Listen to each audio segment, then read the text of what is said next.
20 кошек и 6 собак содержит в своем доме 80-летняя жительница Жатая Валентина Балашова.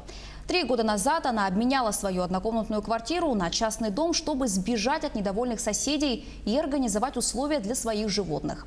Единственная ее мечта сегодня – провести в дом газ, потому что скромной пенсии не хватает на покупку дров. Проблему усугубляет и большое количество кошек и собак, на которых уходит большая часть пенсии.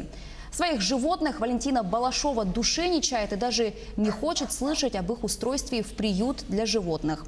Не разделяют ее любовь к кошкам и родственники, оно и понятно, ведь запах от кошачьих испражнений стоит на весь дом. Оставшись в одиночестве, ветеран труда, дитя войны уже не знает, как дальше справляться со сложившейся ситуацией, помогают ей жатайцы чем могут. Кроме этого, зоозащитники и просто неравнодушные граждане обратились в редакцию нашего телеканала с просьбой о помощи. Организовывали генеральную тут уборку весной.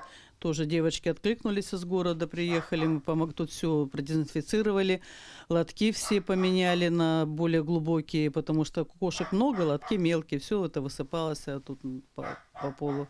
Но мы не бросаем, конечно, мы не бросаем. Вот неделю назад я приехала, привозила тут мешок сухарей, хлеба для животных тоже. Ну, собакам же можно в кашу добавлять. Этот человек такой вот доброты душевной, ведь это не одно животное, это не ее личное, то есть это все животные подобранные.